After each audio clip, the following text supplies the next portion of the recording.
Hi, folks. This is Mountain Man coming to you from parts unknown. How is everyone tonight? And yes, I'm up later than I wanted to come up, but hey, that's the way it goes. A lot of stuff's going on, and I had rapt attention going on with these closing arguments, and also what's happening on the international stage, as well as with the courts and everything else that's happening around our country, a judicial rebellion.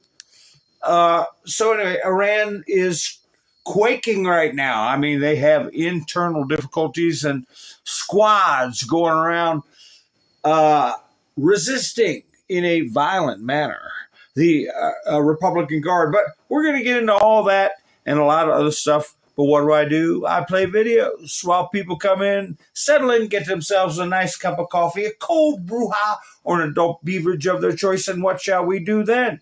We'll be like butter and get on a roll. For we are opposed around the world by a monolithic and ruthless conspiracy that relies primarily on covert means for expanding its sphere of influence, on subversion instead of elections, on intimidation instead of free choice, on guerrillas by night instead of armies by day. It is a system which has conscripted vast human and material resources into the building of a tightly knit, highly efficient machine that combines military, diplomatic, intelligence, economic, scientific, and political operations. Its preparations are concealed, not published. Its mistakes are buried, not headlined. Its dissenters are silenced, not praised. No expenditure is questioned, no rumor is printed, no secret is revealed. It conducts the Cold War, in short, with a wartime discipline no democracy would ever hope or wish. So somebody had to do it.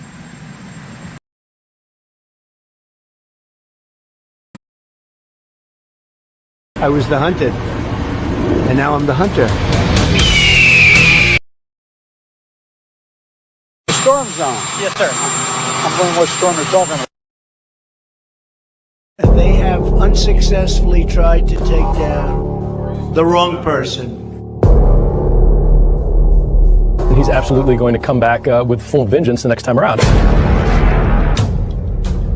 think about what 4 years of a retribution presidency might look like. Our Constitution really does give the president tremendous power to destroy. This will be something we could never have imagined. Now the gloves are off. Some of Trump's close political allies told him they are working on figuring out the identities of the FBI and DOJ staff and forming lists. I will direct a completely overhauled DOJ to investigate every radical DA and AG in America for their illegal, racist, and for... The deep state is destroying our nation, but the tables must turn and we will quickly destroy the deep state. We know where the bodies are buried. There are a lot of people out there that have done some very, very evil things, very bad things, I would say treasonous things against our country. People that have done such harm to our country. I've been looking at them for a long time. He could order the investigation and prosecution of individuals who he perceives as enemies.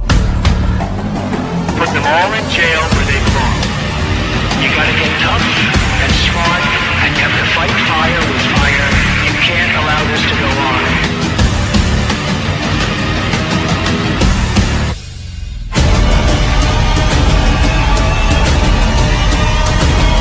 And I will be the one to clean it up. I am your retribution. We will take care of it. We will take care of it. Hi, folks. Nice to see you. Thank you for joining me. Yeah, isn't that just the definition, picture perfect darn good mother. Oh, my goodness. So, yeah, we're going to talk about that because it's come to a head. I haven't talked about it very much. And also what's going on nationally and internationally. Hi, Sissy. Nice to see you. Doc's here. Tammy, there you are. Nice to see you. Now, how come my chat froze? Oh, okay. There we go. All right. I'm leery from last night. I got Sissy. I got Doc. I got Cole. Cole's here. Todd's here. Where'd Tammy go? Oh, my chat's jumped all the way to the bottom. That's why. I figured it out. Let's see. Sherry's here. Nice to see you. All right. Let's see. There you are, Tammy. And my chats jump on me, and I lose track of where I was. And I don't want to miss anybody. Hi, Roland. Nice to see you. And sometimes I call people out twice, and I might miss somebody, and I don't mean to. So, you know how it goes. Hi, Pappy Two Bears. Nice to see you. Let's see. Have you all been paying attention? I didn't even get a chance to see Trump go down for his fundraiser in Texas. It's hard to believe. Is it real or is it Memorex? I mean, they're saying this Tallarico guy is nipping at Paxton Hill's. Right, Roland? Have you heard that too? Benjamin's here. Nice to see you all. So Trump has some more interesting posts as per usual. I couldn't get all of them.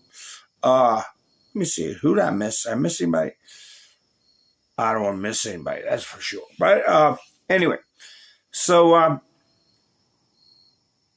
the situation in it Spanish enclave of Ceuta is getting nasty. It's been nasty, but nobody's been reporting on it. But now we're suddenly getting a rash of reports from what's going on down there. And the police are turning on their own citizens, shooting them with rubber bullets. And it's getting nasty. And as predicted, unfortunately, there has been women being accosted, if you know what I mean, accosted. So last count I heard was like 18 that were reported. And anyway, we had a good discussion last night. I don't know how many people hung in with me, but we had a real good discussion last night, I felt. And I want to expound a little bit on that loyalty business, which I'll do as we get to it. But anyway, have you all been watching this trial for this individual on the screen? And I don't know how long the jury deliberated, but they're still out. They're still out. They retired for the night, and they'll be deliberating some more tomorrow. And the judge, and for those that may not know, she ended her children's lives. I spoke briefly about it. Somebody put up this post right here. GoFundMe's. Well, one's a GoFundMe, and what's the other one? A mother pulls all 6 of her children out of a raging house fire, going back in 3 times, despite burns covering 93% of her body. She got $42,000 raised. And the dichotomy you have on the other side of the coin, mother kills all 3 of her children by strangling them to death with exercise bands. Claims she is a victim. GoFundMe, over $1 million. So the other one should have got on, says money raised. Maybe she was on GoFundMe. I don't know. But that is quite a comparison, isn't it, folks? and I have my thoughts on too, and I got to kind of be careful. There's Wayne. How you doing? Yeah, give me a thumbs up. Helps the video get around. I was uploading to Rumble my last video. That's time consuming, and a lot of stuff came out that I had to upload that I want to show you all, and that takes time. Otherwise, I'd have been up quite a bit earlier. But we soldier on, as per usual. So, yeah, I mean, what kind of a person being accused of things she's been accused or admitted she's done would look at a camera like she's looking at it when it's got national attention, what you've done? I mean, are these lunatics that are out there protesting for her, giving her strength of some sort? Look here.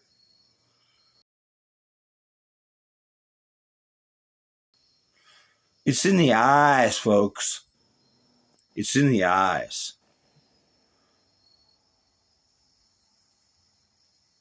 So anyway,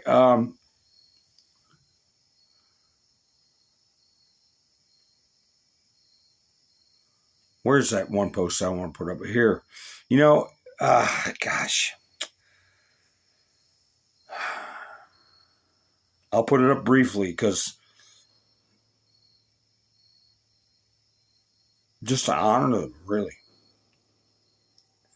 Friendly reminder that these are the only victims of the trial right here. I got to take that down because it breaks my heart. Plus,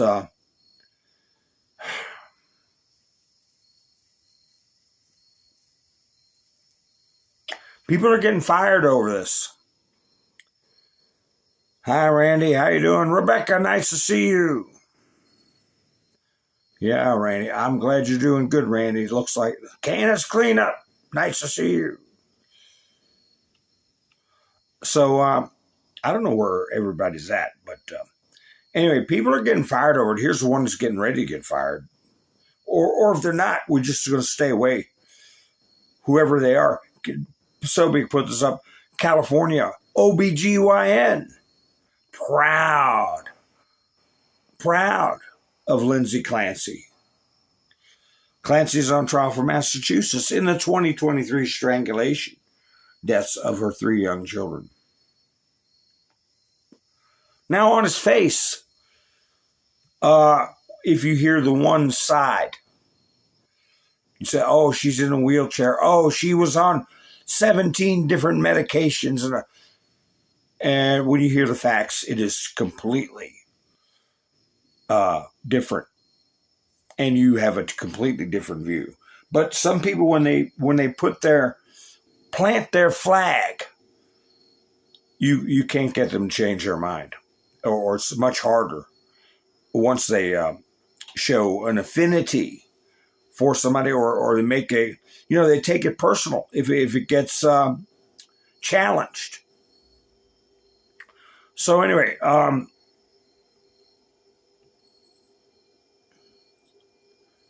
Lindsay Clancy.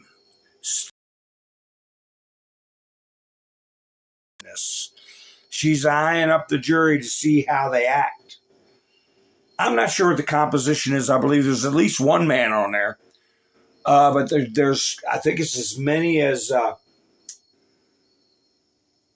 7 women, and maybe even 5 men. I'm not sure.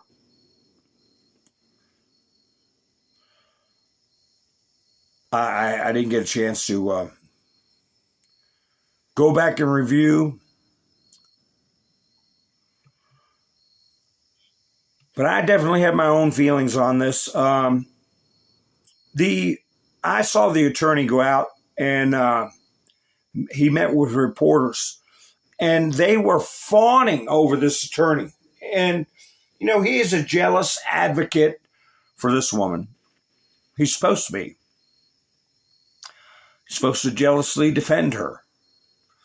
And, but I tell you, these reporters were like, oh, thank you so much for standing up for women. And not so people need to know what women go through. She had 3 children. She had a nanny 3 days a week and to help.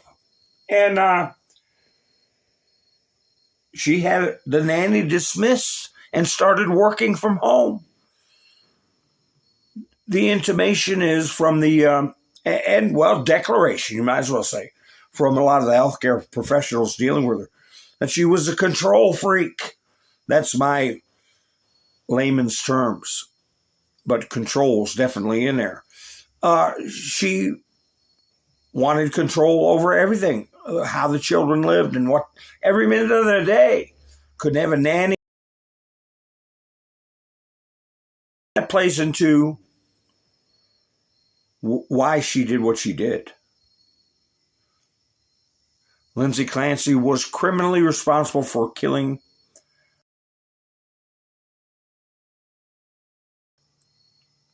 forensic psychologist Kirk Heilbrun told jurors they didn't believe Lindsay Clancy's claim she hallucinated a voice. Oh, that old trick. Telling her to end the lives of her children, who ranged from 8 months to 5 years old. He said he instead believed she took their lives so they wouldn't, quote, suffer after she ended her own life. Well, I think he's being overly considerate to her story.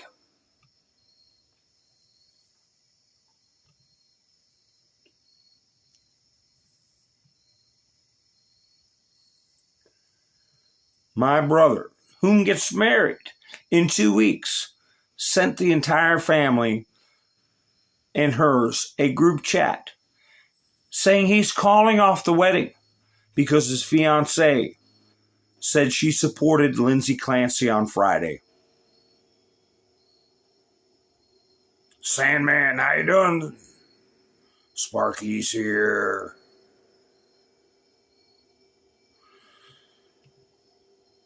I don't know how much you all have heard about the evidence,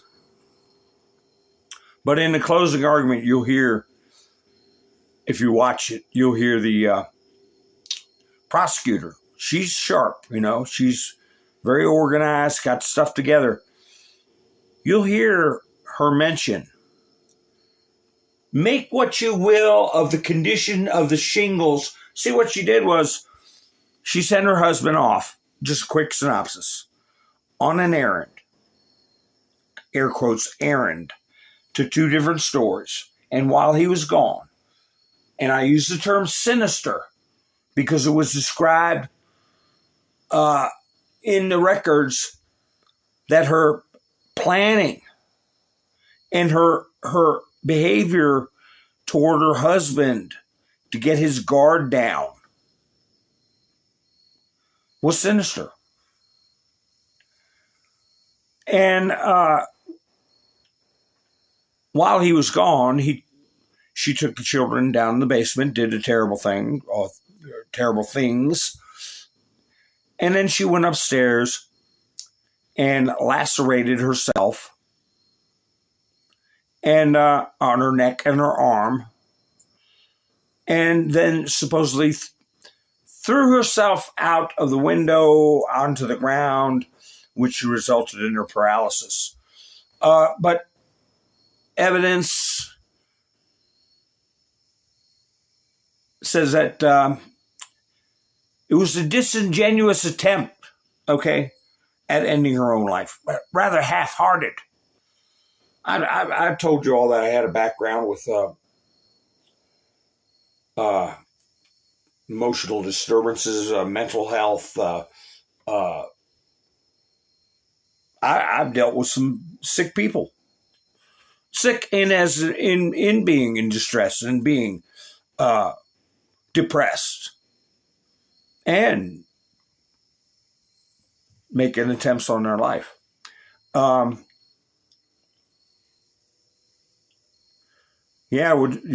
she Googled how long it would take her to do him to do the errands. And I see performative in the attempt to take her own life. And because she spent some time in front of the mirror, as evidenced by the red stuff dripping, to look at herself. And the intimation from the prosecutor in the closing arguments and in the evidence she described was that she made an attempt to lower herself into down before she jumped or leapt or dropped. And I don't know how deep the snow was there, but people don't have a real understanding of force and actual injury that could occur from, in this case, a 12 or 13 foot drop. If you're hanging onto a windowsill, which she wasn't, I believe there was a roof underneath the upstairs window, or eave or some sort. But anyway, the length of your body's not, and your arms extended would be over 6 feet. So you're dropping maybe 6 to 8 feet. And in your mind, you're like, well, that's not bad. I can handle that. But anyway, she's a registered nurse. And these so-called, what the psychologist who was given her deference said was an extremely lethal attempt to end her own life. She's a nurse. She cut her arm laterally across her forearm. Midway up, it didn't even need stitches. The same with the injury to her neck. They didn't need pressure. When the EMTs arrived to stop any bleeding, didn't need stitches. They were superficial. Have you ever seen somebody that you say to yourself, oh my gosh, it looks like I gotta watch my words, but bloody murder. You know, how many times you heard kids screaming and you're like, man, it sounds like bloody murder going on. But no, but you see somebody and you're like, holy cow. Once you clean them up though, the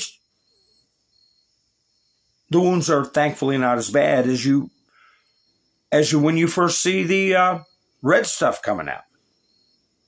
And that was the case here. And she did a half-hearted attempt to jump out the window. How many of you all have dealt with people that are controlling? How many of you all have dealt with people who are narcissistic? How many people have you dealt with that think very highly of themselves, and it's their way or the highway? We all have dealt with people like that. Some of us may even have those traits to some degree. But this person had it to a pathological degree, I would say. The prosecution elected to go with expressing sympathy for her condition, her suffering, but hammered home the fact that she knew damn good and well what she was doing was illegal and immoral, that she had control of her faculties and she could have made a different choice, and that she planned it. And I'm using the word here, sinister, in a very sinister way. Her oldest child, she knew would, if they thought something was up, would cause problems and run like hell. So she separated him and basically got him unawares. And then brought the other two down. One an infant you cradle in your arms, and the other one too young to even comprehend what was happening. But they all suffered. They all suffered pain. And I think she's malicious. I think what she did was malicious. I think she resented having to care for them children. And part of the problem is that our society is in a state of flux, psychological upheaval and flux, where there is an ideal, especially with narcissistic people, there's an ideal that I'll call ethereal. You have an idea of a shape of it, a general notion of what is successful, what is happiness, but you can't define it. And a smoky, ethereal form of success and happiness. But they know everyday life won't let them ever achieve it. Even though they can't define it, they don't know exactly what it is. They feel they deserve more, that they're capable of more. If it only weren't for where I am now in life, that's going to take a long time to change. What does she want? She had a husband who cared about her. She had 3 children. She had a career. She had a nanny. No want for money. She had parents she could contact and cared about her and helped. What does she want to be? On an island somewhere with Fabio, where she could call instructions in to how to raise her children exactly the way she wants, and then hang the phone up and go sit on the beach? Is that what she wanted? I don't know. And neither does she.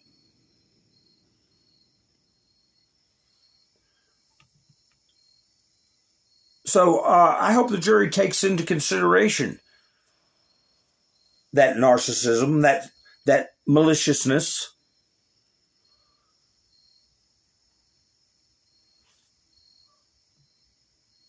I'm not happy. I'm depressed. Well, I beg your pardon. Nobody promised you a rose garden, especially raising kids. Miss Mendersu, how are you? So anyway, here is the defense attorney. You don't think she was a darn good mother? Huh? Well, he'll tell you she was a darn good mother.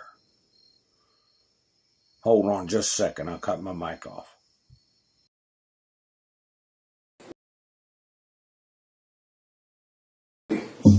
I told you in the opening statement that this is a prosecution that has ripped the soul out of this girl.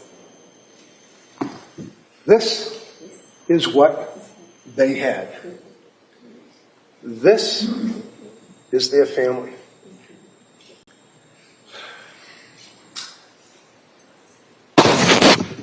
How does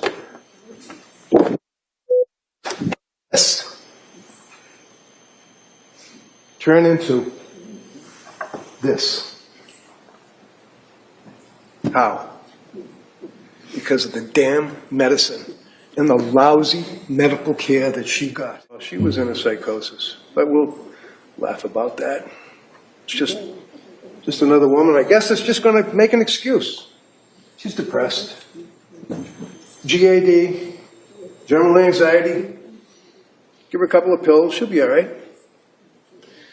You know from looking at the objective evidence in this case, this young lady, believe me, I don't have many clients like that.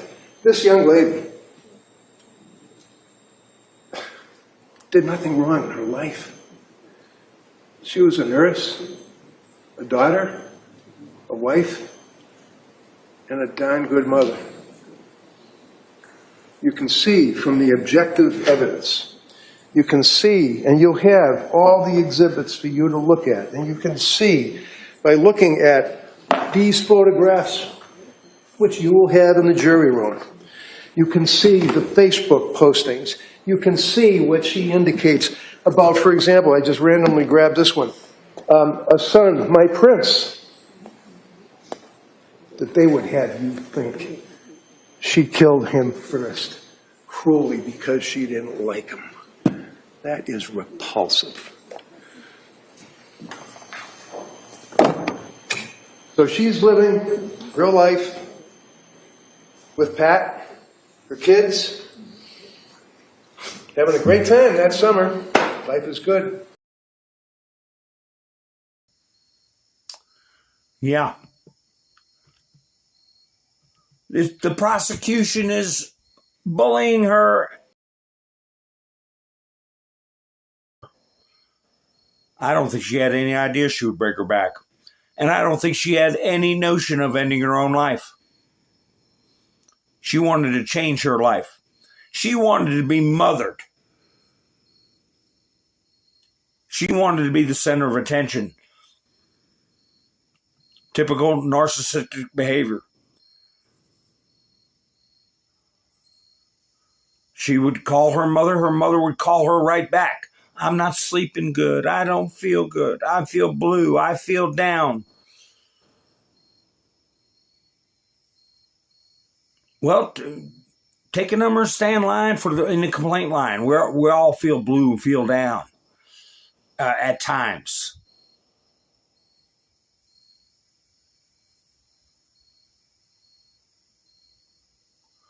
Well, they said that she was on 17 different medicines and all this and that wasn't true. You listen to the prosecutor's closing argument. She went to multiple doctors, and she didn't even let the doctors know which prescriptions other doctors had given her. And she didn't cross up her medications. At most, she was on like 3 different medicines that weren't really cause a conflict or a chemical imbalance. Certainly not psychosis. Her claims of being in postpartum depression been over half a year since she gave birth. Well outside of a postpartum depression diagnosis. But now they say now can go up to a year. That depends on who you talk to. They say world-renowned psychologist says this, says that. A world-renowned. Well, Sigmund Freud was world-renowned. Does that mean you all believe in what Freud talks about, female hysteria? Which a lot of people discredit and say is a sexist diagnosis. But he's world-renowned. Karl Marx was world-renowned, is world-renowned. Do you believe everything he says?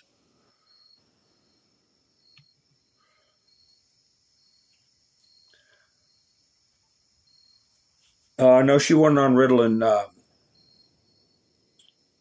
Roland. I've heard, I can't recall the medications, but I've heard of them. And they're real, Ativan was one of them. They're to get the agitation out of your nervous system. One other one was for reducing tremors. Is one of the things they're used for. They weren't harsh psychotropics, I'll say.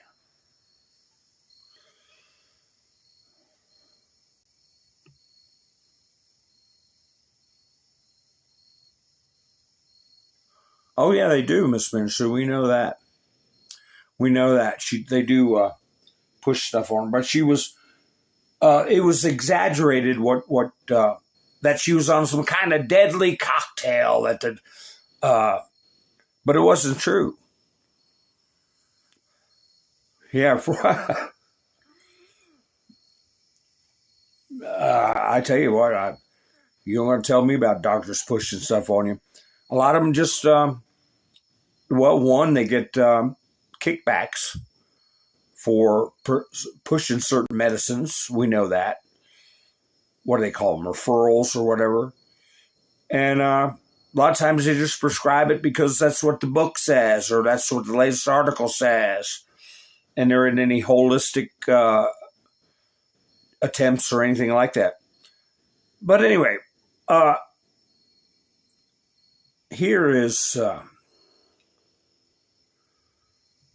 on the bottom left is the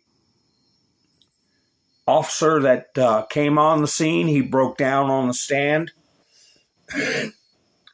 broke down crying what he saw. Seasoned officer, investigator. The one in the center. Oh, that's right, Sparky. Yeah, look at Chris Watts. Chris Watts. What he did to his family.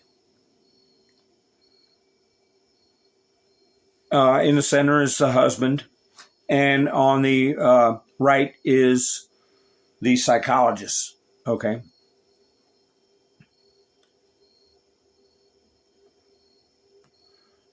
Yeah, narcissists come in all shapes and sizes.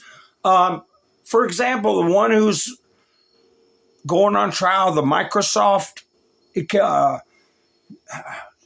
ex-wife who put had a boyfriend put a tire out in the road so her husband would come get out of the car to move the tire, and then they shot him. They come in all men, women.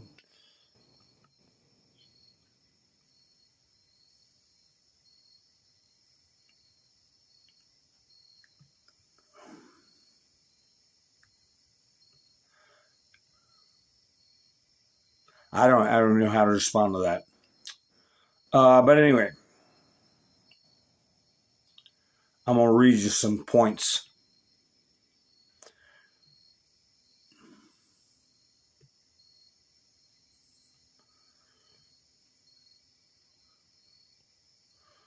Closing arguments wrapped up today in the Lindsay Clancy triple.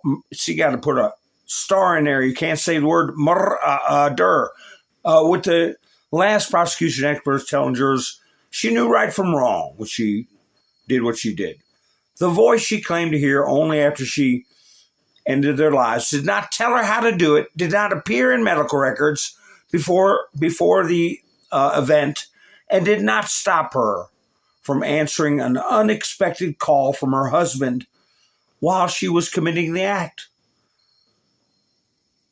She was a former labor and delivery nurse.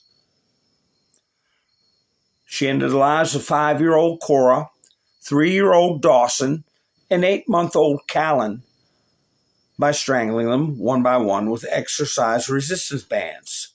She pleaded not guilty. The last word the jury heard was not from Clancy. She never took the stand. Top moments from the trial. She had a nanny, Elaine Rossi, who worked 3 days a week from September through early December 2022. The Clancys let her go on good terms because Lindsay decided to stay home with the kids. 1 month later, the kids were not alive anymore. Lindsay's husband started working from home to help with the kids. Psychiatrist was not diagnosed with postpartum depression. Nancy Clancy, specific errands to give her enough time to end the children's lives, and meticulously planned the attack in a way that proves she was not having a sociopath days before the event. State psychiatrists Dr. Avram Mack testified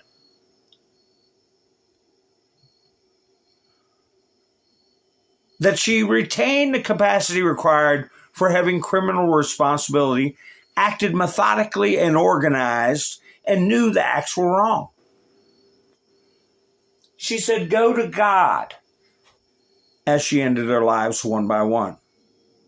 That's what she says. That's what she says.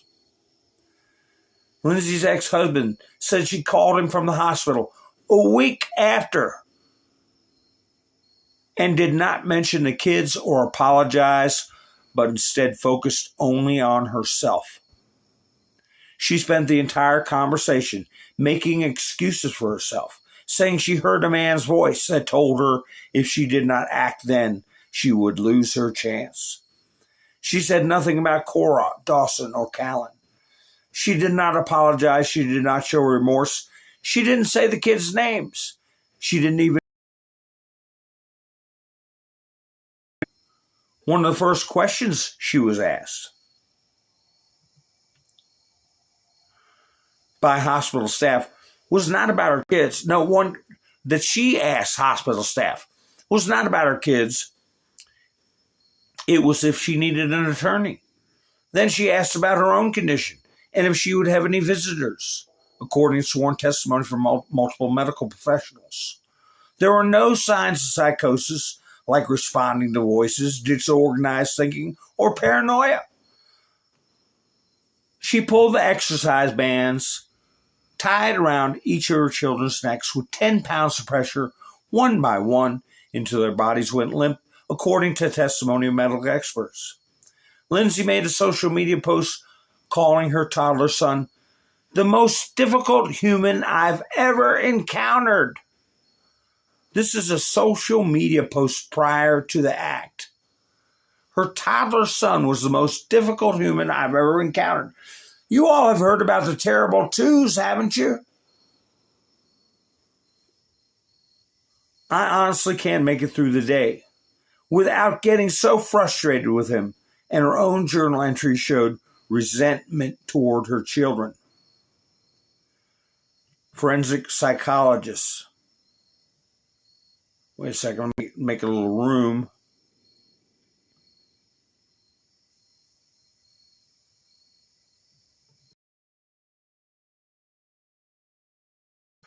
Testified Lindsay's claim of hearing voices is raising serious doubts about whether she's being truthful about her psychosis. She heard a voice that she never heard before, and she's never experienced that were schizophrenic, people that were having delusions of grandeur or persecution, and that ain't the way it goes, okay? It's not a single episode. There's a consistency, and it's related to delusions that are provably false, but have been persistent, and the person genuinely believes them to be true. Usually, that people are following them or stealing their hair at night. Weird stuff. And to put it mildly, that is very unusual. Oh, wait a minute. She never heard before and never experienced since. But she only experienced it for the 18 minutes it took to end the children's lives. And to put it mildly, that is very unusual. Yeah, and that is a very mild way to put it. Very unusual pattern or manifestation of how this kind of thing comes about. In Lindsay's courtroom breakdown, she sobbed, "I can't do this." She does not say, "I'm so sorry," something medical experts say is very telling about her mindset. Lindsay was texting and talking on the phone with her husband during the exact time frame she strangled her 3 children to death. A veteran officer broke down on the stand and wiped tears from his eyes when testifying about the moment she found Lindsay's 3 children. Yeah, Cole, it is sickening. And I'm going over this You know why I'm going over this? I'll take a break from this recount description. It's just well organized by Christina Guaya. And you can pretty much get an emotionless grasp of everything that happened. But let me see. Is this Matt Walsh? It's like Matt Walsh says. Let me see if this is the right post. No, that's Mark Carney. Oh, God. I'll get to him in a minute. He's crying about Lake Ontario. Here we are. This has implications for our society. This has never been seen. If the jury is stupid enough to buy this line of logic, well, here, let me put up the first post here. The insanity argument for Lindsay Clancy is just this. She had the thought and desire to strangle her children, to end their lives. Only an insane person would have those thoughts and desires. Therefore, she's insane. 1, she had the thought and desire to do it. Only a crazy person would do that. 3, that means she's crazy. If the jury is stupid enough to buy this line of logic, it will set a precedent that, if applied consistently, would exonerate literally every murderer, past or future. Every murderer has a murderous desires. Every murderer has intrusive thoughts about ending the life of the person that was their victim. Lindsay Clancy's whole case rests on the supposition that it is essentially impossible, by definition, for a sane person to end someone's life. This is a very important verdict. The implications of not guilty in this case are dire. So if, people are disappointed that I'm talking about it, when they didn't come out with a verdict, I was uncomfortable. All it takes is one.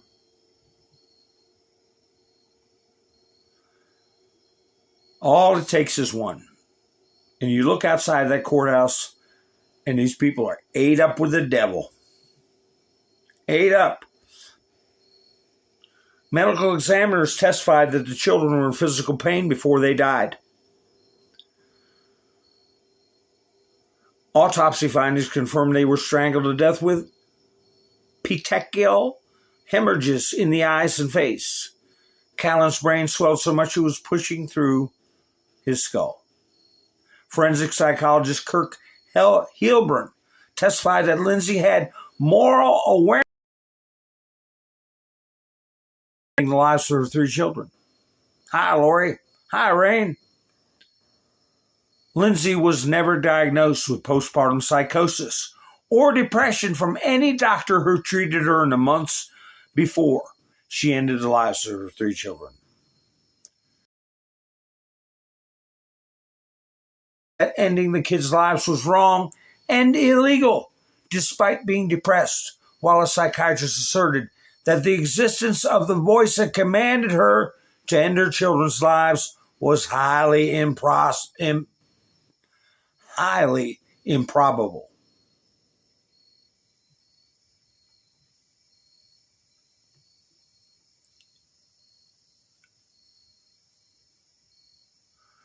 Veteran child abuse prosecutor said, Lindsay is not the victim. The 3 children she ended their lives are the victims. No one who ends a child's life is a victim. No matter what they're suffering through, you're never a victim if you end people's lives. If you end your children's lives, you need to be held accountable. After weeks of doctors arguing over a voice that only appeared while she committed the act, and a mother who sent her husband on a meticulously timed errand answered his calls and texts halfway through. The question that needs answering is, did Lindsay lack the capability to know that ending a 5-year-old, a 3-year-old, and an 8-month-old was wrong? And they're spending the night, the jury, without having come to a verdict. And that, to me, is unnerving.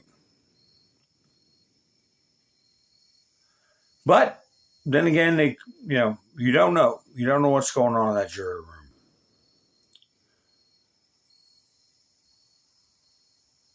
Lori's here.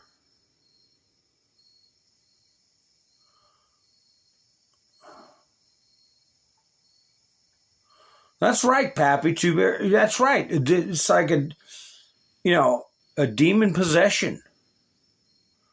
It's a culture of death. It's a disregard for human life.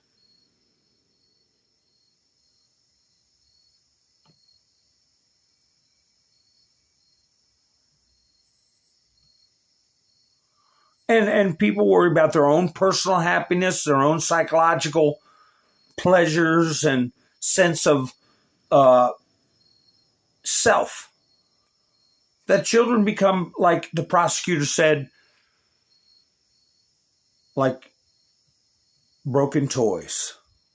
She left them in the basement like broken toys. And, oh, really, Roland? You got some bad weather up here.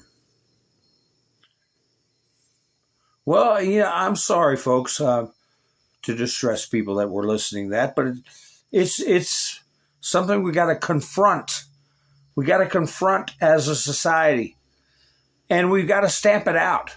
We can't make these people heroes. We can't allow the hero/victim bug to bite people en masse.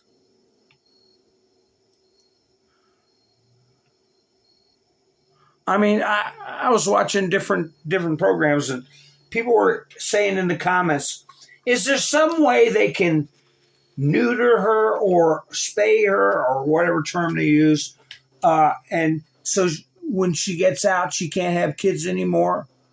This person doesn't need to get out.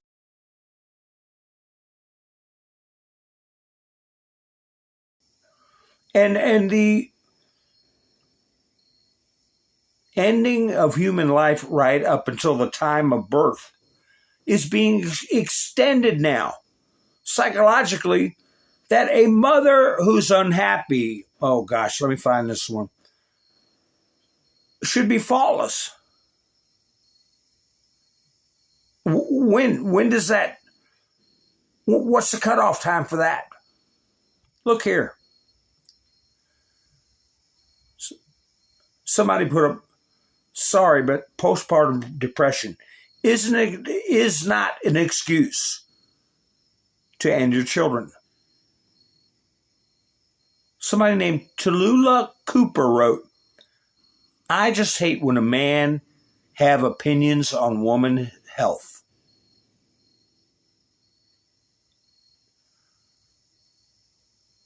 So we can't have an opinion on women's health if you do something horrific to your children. That's what she's saying. If your kids are in pain, or if your kids aggravate you, and it's affecting your happiness, making you depressed, you should understand when she takes them down in the basement and does that to them. Now we can go on date night every night.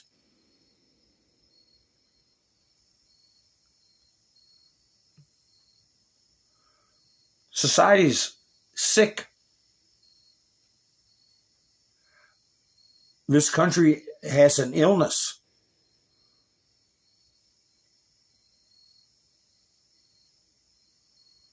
And we're seeing it manifest and grow. You know that post I put up last night?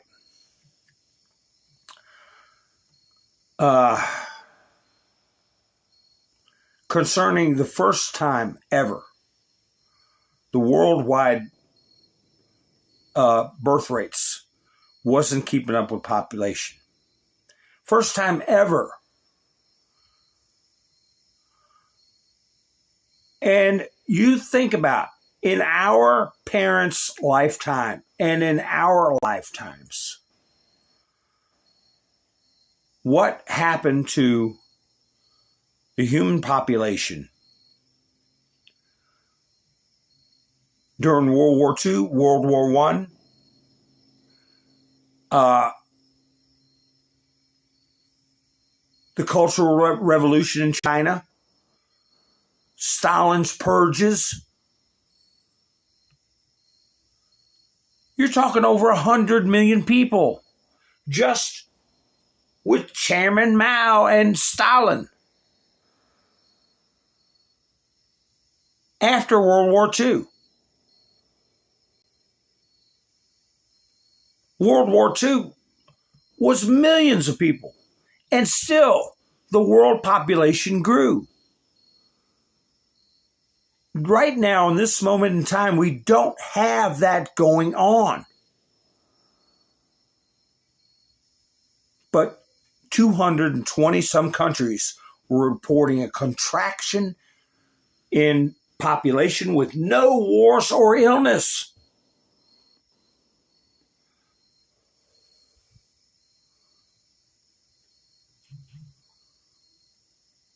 That's a symptom.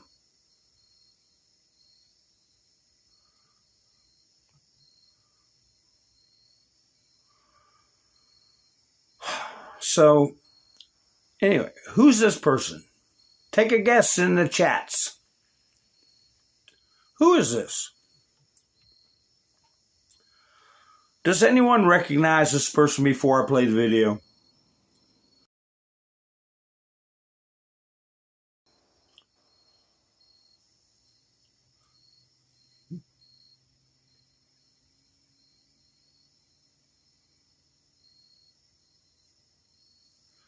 Yeah, Lori, I hope you do better. Hope you're feeling better.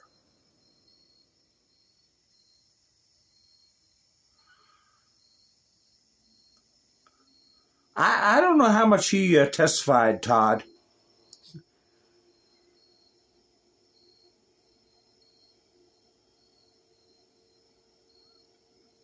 But a lot of people were blaming him. What was he supposed to do? Tammy got it. Todd got it. Yeah, Glenn Close. Yeah, the title of this video is that she got TDS real bad. Man, time has not been very kind. Hi, everyone. I'm home. Calming down. Wearing my mama's shirt. Letting the wind blow through my white hair. And watching the sun go down.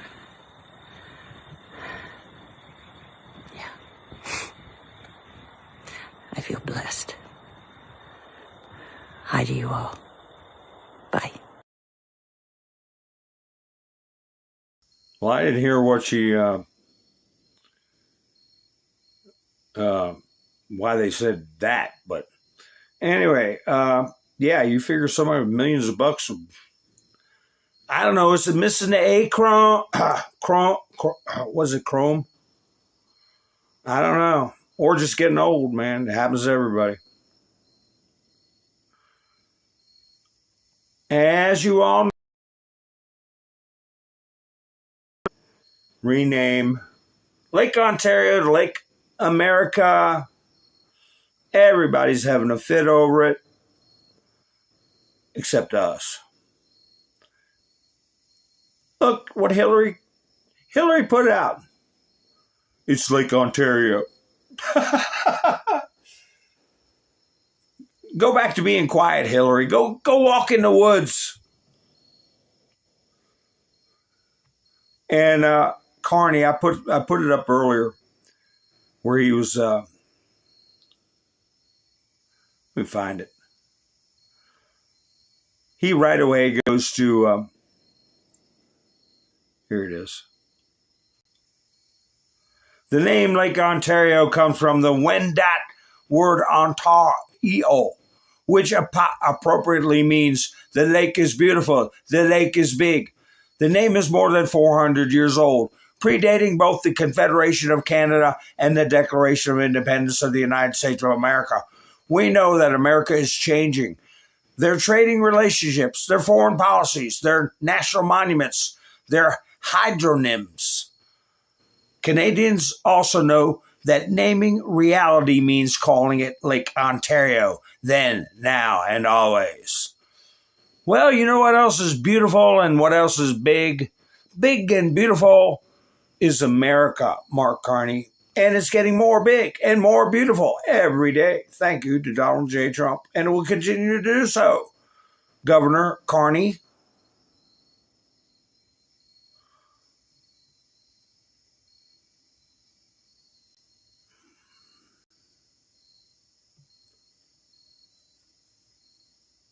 Out of the red juice, yeah.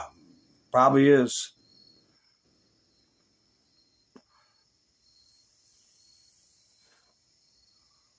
Hi, Paul. How you doing?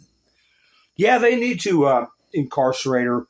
Some, if you want to put her in with her being in a wheelchair, I don't think she was planning on that. I don't think she was planning on that severe an injury. I'll talk about that another time. I got to hurry up and get through some of this stuff. I'm very confident that she did not expect to end her life, and she certainly didn't expect to end up in a wheelchair. She hit the ground a lot harder than she thought she would. Did Trump give a speech in Texas?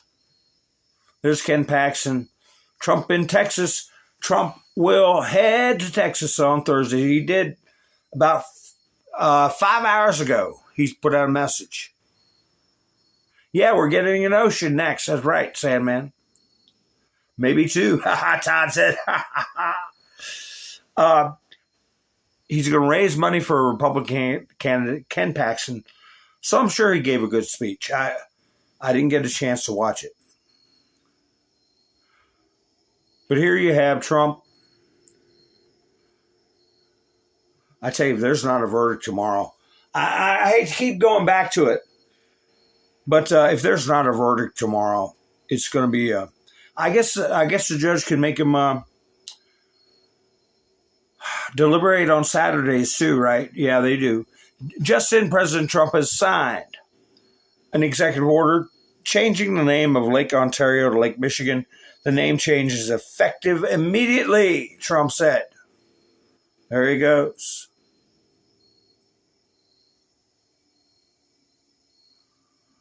And it'll be enforced too, just like Gulf of America. Like Trump said, we have a Gulf below us and a lake above us. We're going to need a couple of oceans.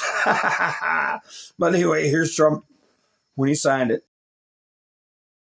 So this is Lake Ontario in Canada and in the United States. But we're going to make a little change. We're going to call it something different than Lake Ontario. Is a good pen and some intelligence. So Lake Ontario, that's gone. Lake America. So now we have a lake, and now we have a Gulf, because we have the Gulf of America, and now we have Lake America, without the of. Thank you very much, everybody. Enjoy Lake America.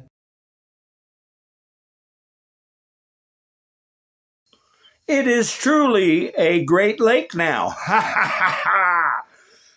Somebody should do a meme like that. Now it's really a great lake.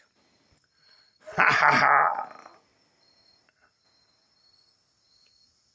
You know, last night I was talking about the CIA going to Russia. I was talking about the Secret Service guys getting fired. I talked about the loyalty post that disappeared that many of you saw, and the corresponding loyalty post from the CUE with the flag, and Trump's post the very same day of him standing in front of a flag with no comment. And I brought up Castle Rock.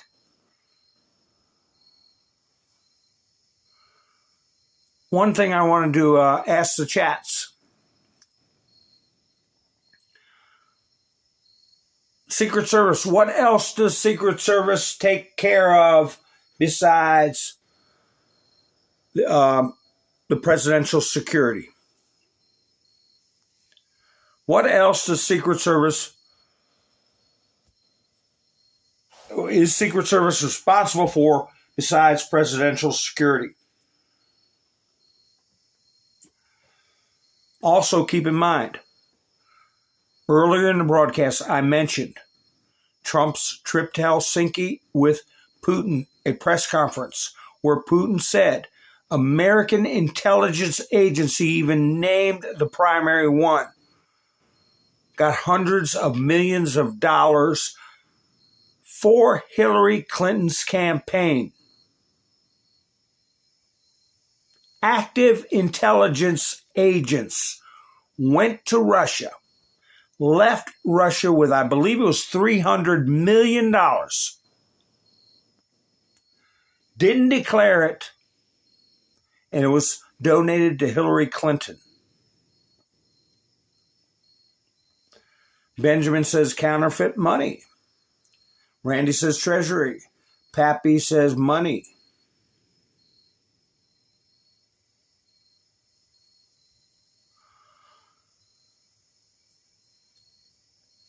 Well, the purpose of the satellite office for the Secret Service that was opened up in Castle Rock, Colorado,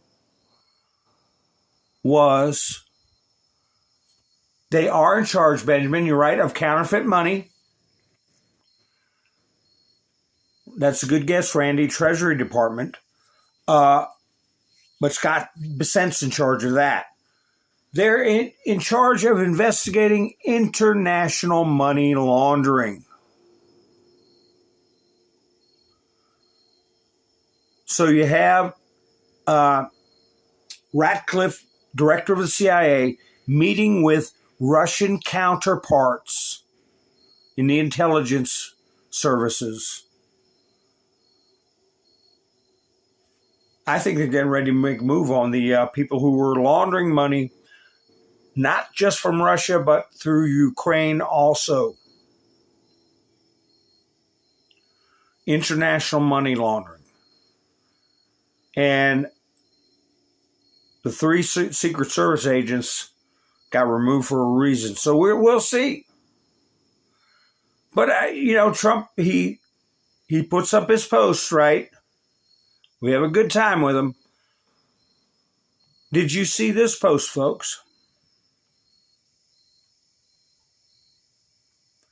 Donald J. Trump put it up. There you have. Great president, near great, average, below average, failures. Under the failures, we have Biden, Obama, Grant, Harding, and Carter. How many of you got a chance to see this post? I'd like to know that too, Todd. Y.S. Wilson in the great category. He's a socialist to the bone. But who's missing? Don't you think there should be every president on this chart? If the categories are great, near great, average, below average, and failures. Shouldn't there be every president on here?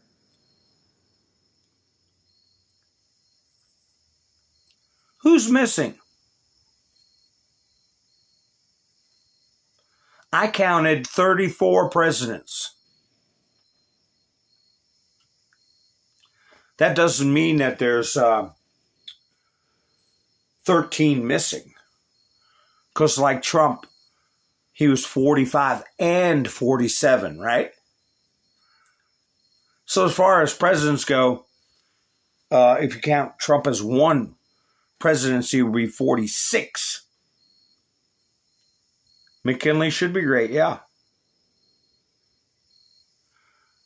Sandman got one. Sissy got a couple. Sandman got another one. McKinley's on there, Todd. McKinley is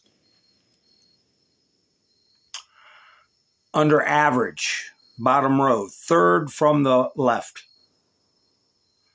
McKinley's bottom row, third from the left, under average.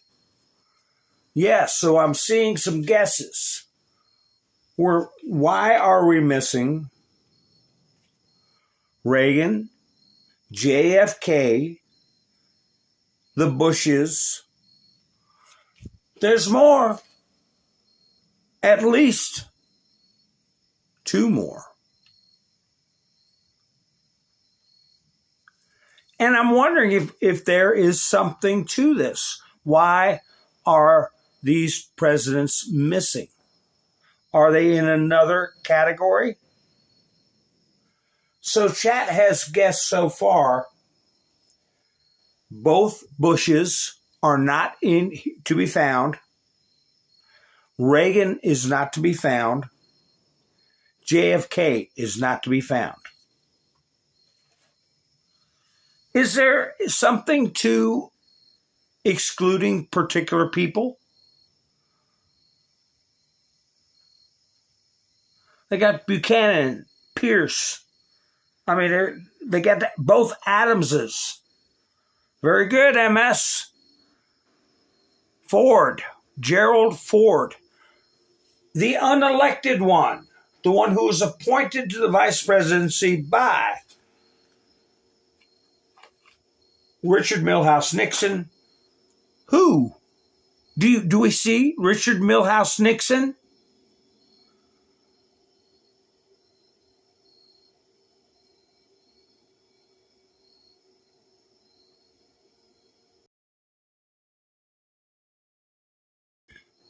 Do we see Lyndon Baines Johnson?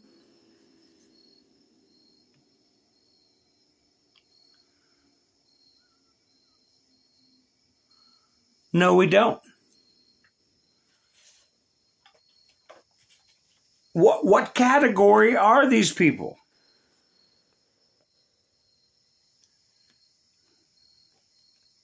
Why are they missing?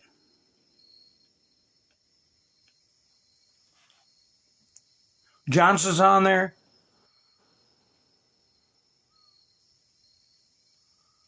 Let me see. If he is, I didn't see him. Let me see. There's Clinton.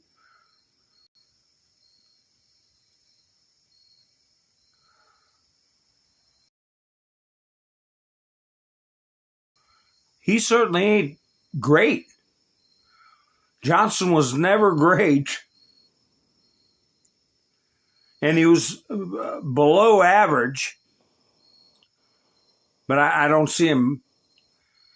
Clinton was considered average. I don't see Johnson, Roland. Where do you see him? Where did you see him? Do you all... have I got a crooked eye? I mean, what's going on? I don't think Johnson's on here. And if I'm wrong, I'm sorry. I'm looking as hard as I can. But I do not see Lyndon Baines Johnson.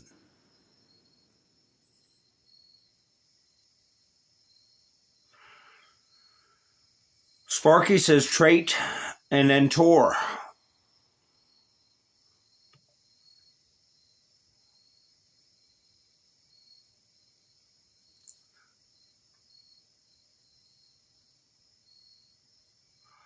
I'm surprised Nixon's not on here.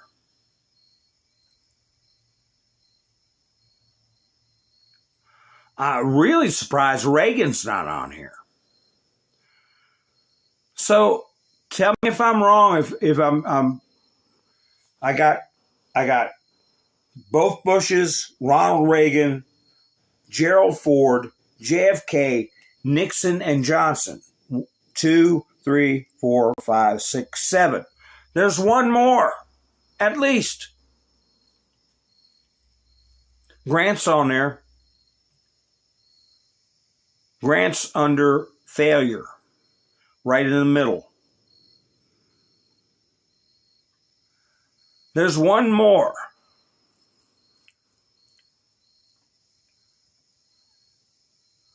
That I know of. And there may be more, but the only thing I can think of tonight is one more on top of the ones we just mentioned. The 7. We got 7.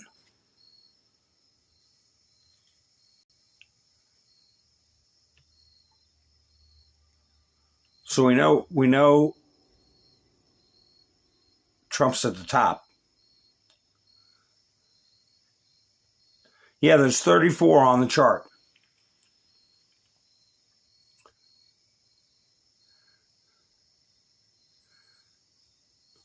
Well, there's only been 40. Trump is the 47th president. Eisenhower, Todd Scott. Let's see. I hadn't seen Eisenhower.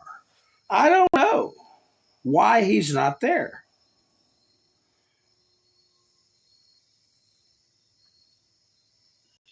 Is that right? Do you see him? Then there's still another one.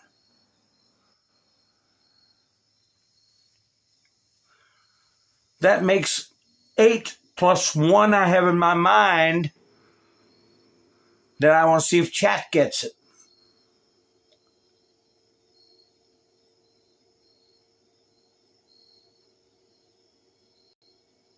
Ha ha ha.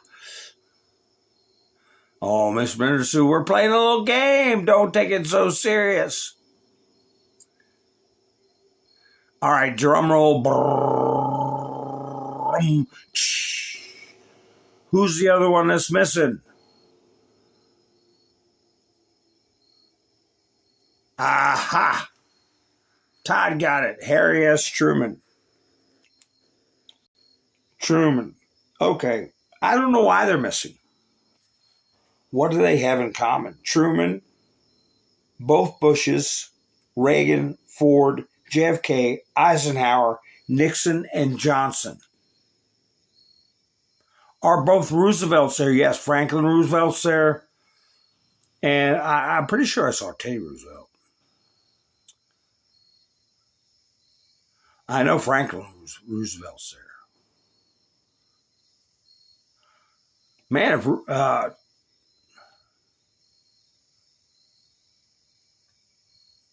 yeah, there's Franklin Roosevelt under great. Third from the left. Where's Teddy Roosevelt? Yeah, Teddy Roosevelt is a near great. First one on the near great. Yeah, both Roosevelts are there. So anyway, it's just something to keep in mind. Truman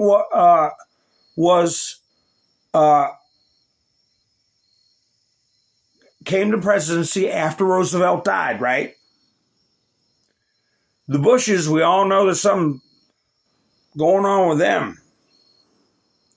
Reagan's a big question mark. We know Ford was not elected, but rose to the presidency. Why wouldn't they have JFK, Eisenhower, Nixon, Johnson? As a matter of fact, here's the line of presidencies that are missing. Truman, then Eisenhower, then JFK, then came Johnson, then came Nixon, then came Ford, then came Reagan, then came George Bush, the first. Then we had Clinton that is on the list, and then George Bush II. It's almost a continuous line that is missing.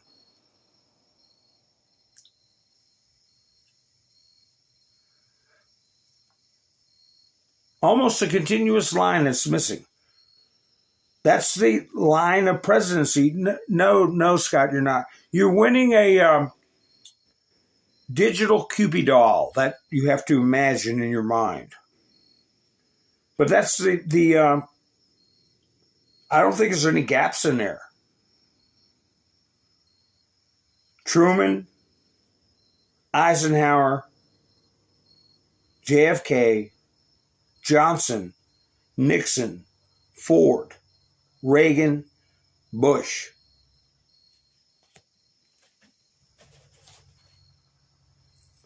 Is it that whole period of time?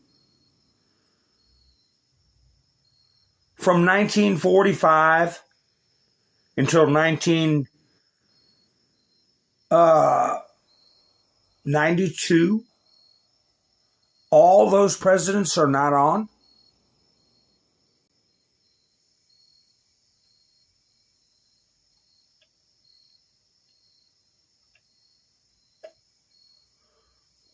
I don't know. Was our government captured? I don't know. After World War II. It's a whole string of presidents since World War II. All the way up to Bush first. And then you have Clinton is the only one that pops up. I don't know, folks.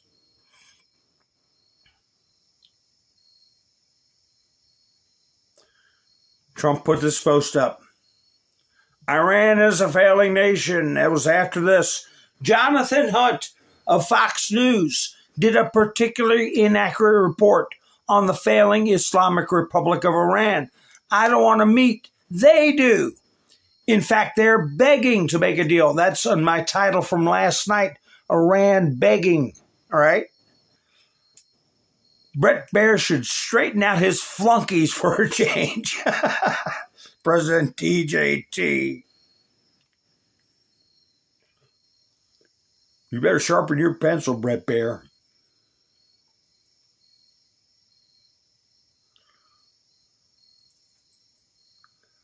Anyway, here's CENTCOM. Because Trump said we took out all the mines in the Hormuz Strait, and of course the left media is putting out articles doubting Donald Trump. The bots and the paid commenters on social media are all disputing Trump. So CENTCOM came out and made a formal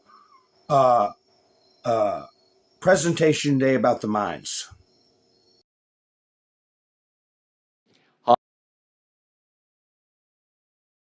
Operational update on 2 ongoing missions in the Middle East.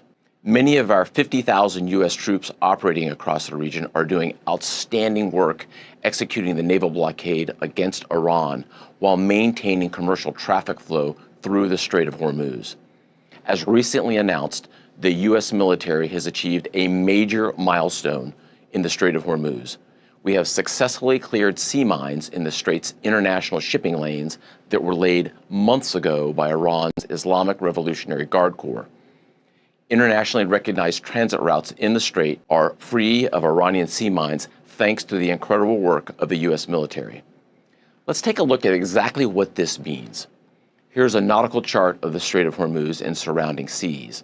It's frequently used by mariners around the world and clearly identifies the internationally recognized traffic separation scheme, which you see labeled on the chart as TSS. A traffic separation scheme is a highway system for ships on the ocean. Here on the chart, a dividing line is shown and placed between lanes with opposing traffic directions. These are the long-standing lanes international shipping has historically used to transit the Strait of Hormuz. And over the past few months, our forces meticulously and quietly cleared them of sea mine threats using a combination of Navy divers, Navy SEALs, and U.S. air power from the Army, Navy, Air Force, and Marine Corps. The circumstances were challenging and dangerous to say the least. Today, international shipping lanes are open and momentum is building. Over the past several months, U.S. forces have assisted nearly 1,500 commercial vessels in transiting the strait by providing coordinated protection. Those ships were carrying nearly 750 million barrels of crude oil destined for global energy markets, which is a massive volume. And while American forces have supported 750 million barrels of crude oil leaving the Gulf, Iran has exported zero oil from its shores since we resumed the naval blockade in mid-July. We have been highly effective. No ships have entered or left an Iranian port without our permission, and we have only allowed ships to pass through on humanitarian grounds, which is a credit to the dedication and professionalism of our sailors, Marines, and airmen in particular, executing this complex mission. Since resuming the blockade, thousands of U.S. service members operating more than 20 warships and hundreds of aircraft have sustained our success, turning around 75 vessels attempting to run the blockade and disabling 3 vessels that did not comply when directed. CENTCOM forces have demonstrated time and time again that we are laser focused on this mission. We remain vigilant, lethal, and resolved. During a recent trip to the region, I saw firsthand how our brave men and women continue to answer the call. I had the privilege to recognize and thank our troops personally for their extraordinary service. We've asked them to stay ready, and that's exactly what they are doing. I just could not be prouder of their efforts, and I know that the American people share in that same pride. So to all our service members, keep up the great work. Continue to take care of one another, and Godspeed. Thanks so much. So, yeah, they can shut up now because they can't. What are they going to say about the military? Doesn't know what they're talking about. They can make fun of Trump all the time, but you just heard it from the horse's mouth. Todd Blanche, he went to Puerto Rico, busted 81 people. The U.S. Justice Department charged more than 80 people in the takedown of a violent Puerto Rican gang. Attorney General Todd Blanche announced Thursday during a visit to the island as part of the Trump administration's efforts to highlight its push to tackle violent crime. Yes, Ms. Menders, you should think about going to a ear, nose, and throat specialist because you may have an inner ear problem for your balance. I had a friend had a problem with his eardrum he didn't even know about, and he couldn't stand up. He just couldn't walk very good, and it was his inner ear. His inner ear, that helps with your balance.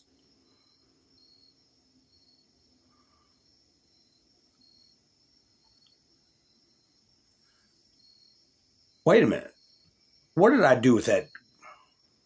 Where was Barack Hussein? Oh, he was down on the worst, wasn't he? Hussein Obama. Because here is a story about this. Have you heard of him? This is probably how his library is going to end up. I believe they closed the school. It's full of mold, full of rodents. It's a S-hole, a third world S-hole. How did mold issues get so bad that it caused students here at Barack Obama Elementary to miss their first week of school? And did Richmond Public Schools do enough to prevent it? Some parents are asking those questions, and so are we. What is your plan to get staff with a skill set that can handle this issue?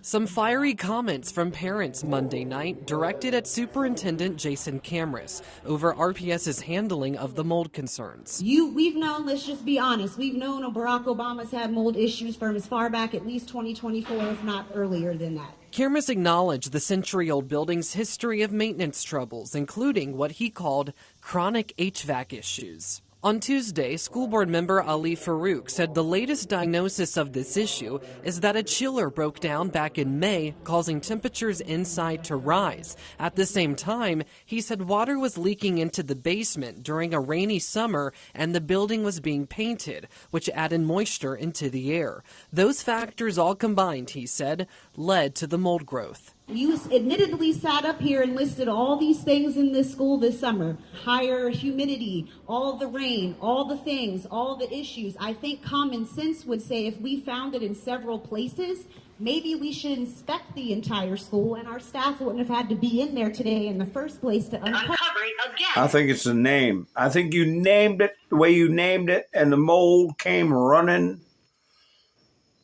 All the filth and scum. He was down there.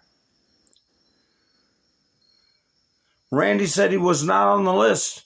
You know, one of the most notorious creepo presidents, none of us got it. Randy got it. Obama wasn't on there. I better double check. Because that is, wait a minute. That's every president is off the list from World War II, Franklin Roosevelt, all the way up to Clinton. And they don't even include Obama? Where did I put that list? I thought it was on the failure side. Maybe I assumed it. That he was on the failure part. Wasn't he on the failure part? Here he is. Barack Hussein Obama. No, he's there. Okay, he's there. Okay. Obama's there.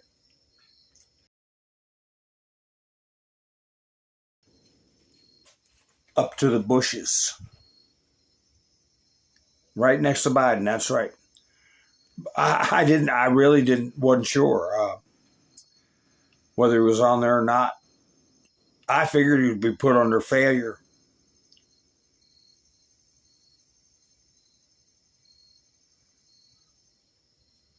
But anyway, here's Midas Trash Network. Putting a picture of generals up. There they are. Hastings doesn't want to see any fat generals, all right? But anyway, Midas Trash Network says a record number of U.S. service members are reportedly seeking conscientious inside the military over the Iran war. But the warnings come from inside the Pentagon go much deeper than that. From when Obama started recruiting weirdos. I'll put it that way, okay?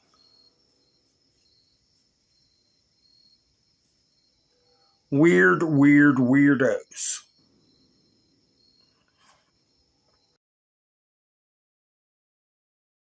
Report on what happened.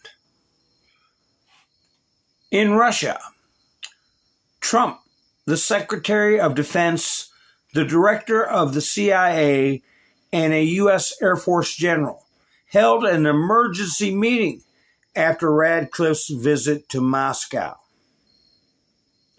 The meeting at the White House took place immediately after the head of U.S. intelligence returned from Moscow. It is noted that Trump's meeting with the leaders of the security apparatus was held in a closed format and lasted for about 3 hours. After the meeting, the heads of the agencies left the White House together. Details of the meeting have not been disclosed. So they're conducting both those meetings in Russia and in the U.S. under very tight control. Tippy top secret.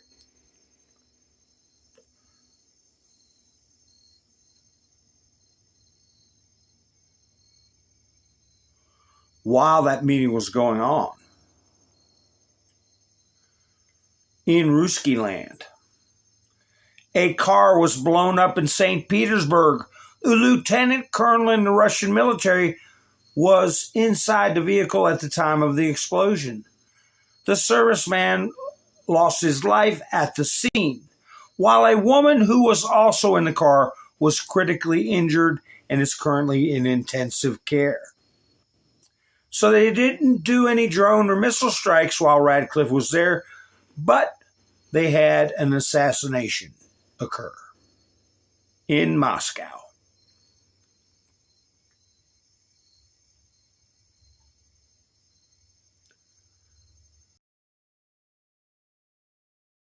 Or of representatives of Russia, USA, and Ukraine should take place in September. According to Budanov, the Ukrainian delegation expects to hold negotiations with the Russians and Americans as early as next month. He did not provide any other details. That all points to what I was saying. Pressure being put on to wrap up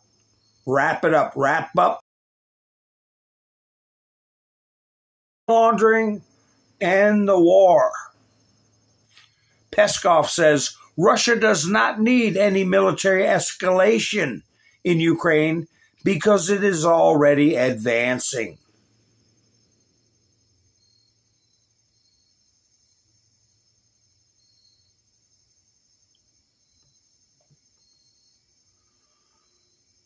Oh my goodness, this is Quetta.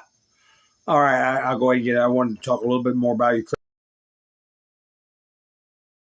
On today's developments in Quetta, citizens have reignited the protests. They were protesting the so-called migrants on the beach, and they were struck with rubber bullets by their own police forces.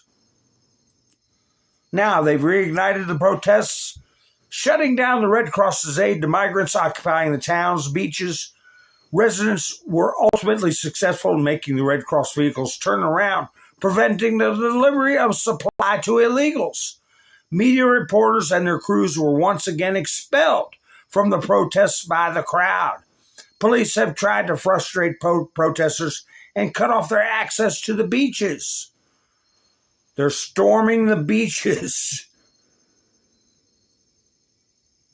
where migrants had set up camps. However, the angry mob of frustrated residents breached the police's security lines and set fire to the migrant encampments. Migrants were filmed taunting protesters with shouts of Allahu Ah snack bar in an attempt to dissuade and intimidate the natives. Police have been playing a key part in the defense and protection of illegals, proving they are more capable of protecting them from thousands of angry protesters. On the day of the border swarm, however, that tenacity and efficaciousness was sorely missed. Oh, they're using some big words over there in Ruski land. Efficaciousness. But yeah, here's a video of them running off the Red Cross vehicle, coming to give freebies to these new neighbors. Roam if you want to, roam around the world, anywhere you want to go.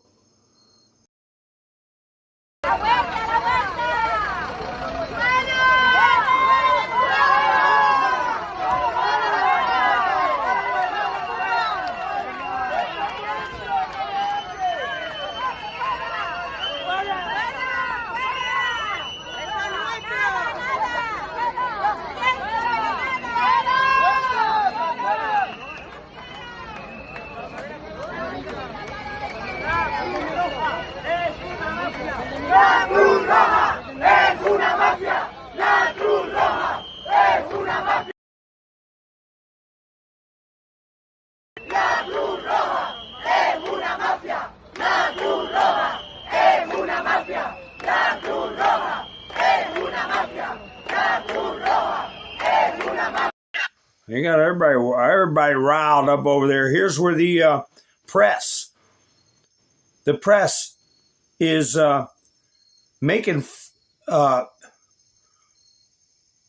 fake news and painting the local people to be, what do they call it? Islamophobic or whatever kind of slurs. And these people run the press out of there. Evidentemente.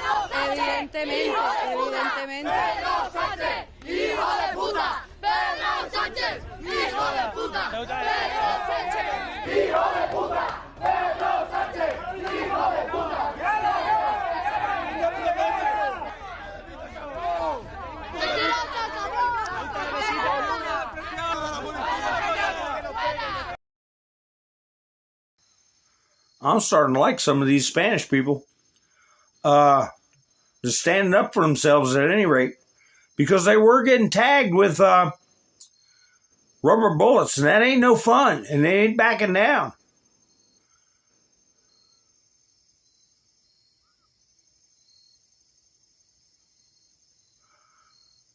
Trump put this picture up.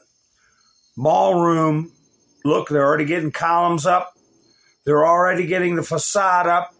It'll soon, it looks to me like it's under roof, what they call under roof. So I was going to use that on thumbnail and put unstoppable. Yeah, Miss Menderson, the Red Cross.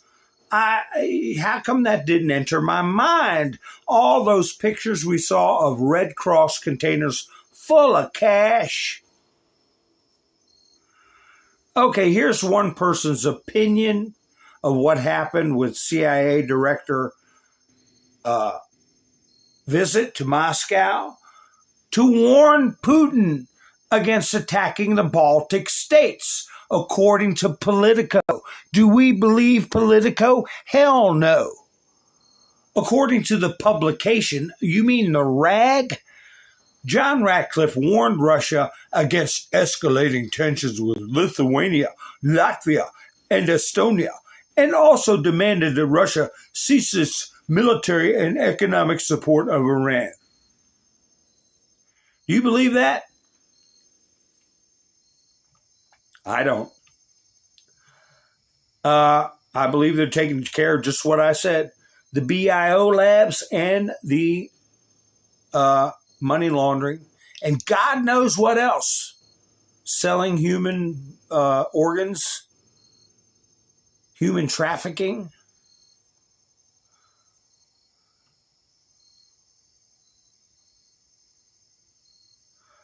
So again, this is a opinion of the writer.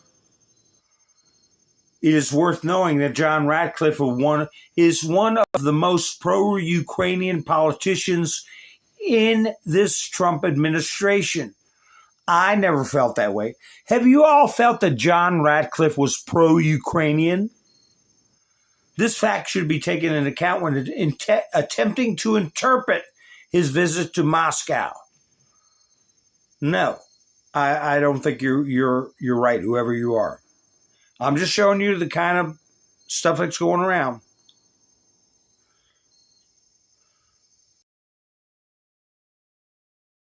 Awarded Elon Musk the Order of Freedom, Ukraine's highest honor given to foreign citizens, for his exceptional merits in defending human life and freedom, and for developing relations between the people of Ukraine and the United States of America.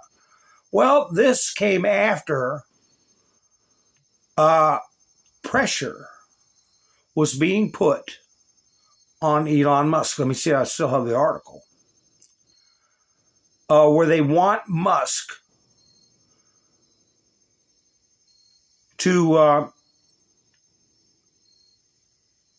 place satellites over Ruski land and give Ukraine, Germany, and the UK access so they can spy on Russia and also help them with their military operations.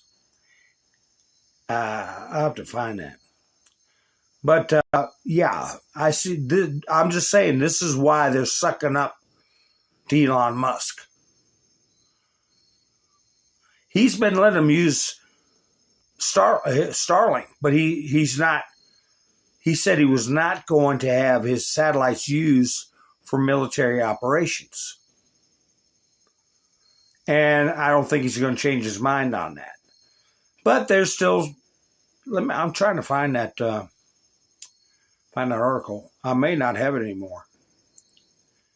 Here it is. Here it is. There we go. There's Elon. Leaders of many European countries are trying to persuade Elon Musk to approve the use of Starlink across all of Russia, Zelensky stated. This is necessary that Ukraine can launch precision drone strikes, not only in the newly occupied territories, but also deeper into the country. Well, that was about maybe a week ago. And now they're coming up with this award. But I don't think Elon Musk is going to bite on it.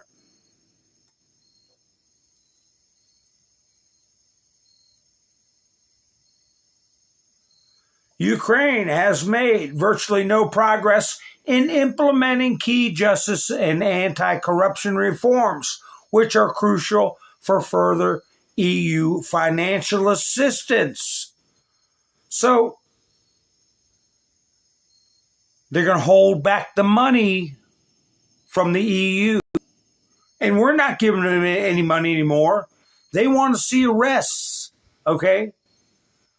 The agreement essentially stipulates that the EU will only pay billions in additional aid if Ukraine combats corruption in the country. But reforms have stalled. See what I'm saying, folks? The energy sectors, think Hunter Biden, think Mitt Romney's son, the Biden crime family. CIA Director John Ratcliffe met with Director of Russian Foreign Intelligence Service Sergei Naryshkin every 6 months or once a year, according to a statement by Donald Trump during a phone interview with Axios. Trump noted that the heads of the intelligence agencies have a very good relationship. The unexpected visit of the American intelligence director to Moscow on August 25th was again described by the politician, he's talking about Trump, as a, quote, routine working trip. And he expressed bewilderment regarding reports in the media. There was no special message and nothing unusual happened, Donald Trump stated. In other words, it's none of your business. What was going on? What was being discussed?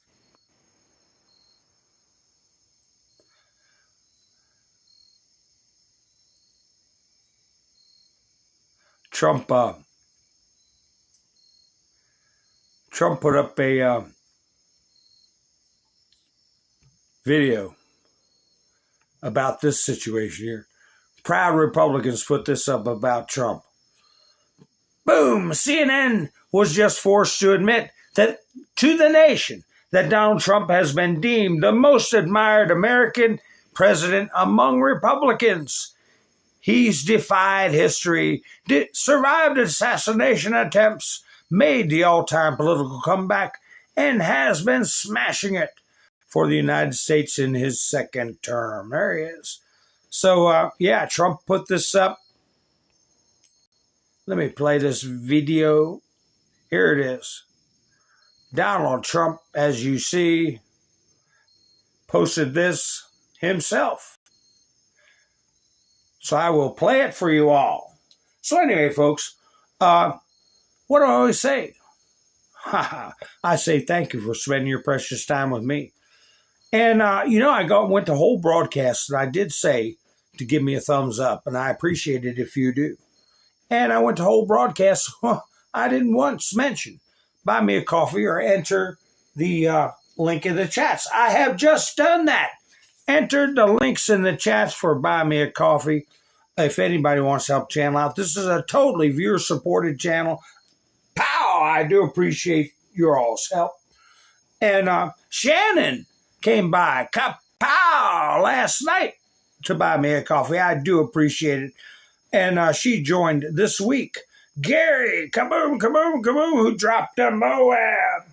And Robin, kapow. And Wayne, kaboom. Yes, I do appreciate y'all going by there. And the link is in the chats. And there's Cole leaving a bunch of booms. And I appreciate that.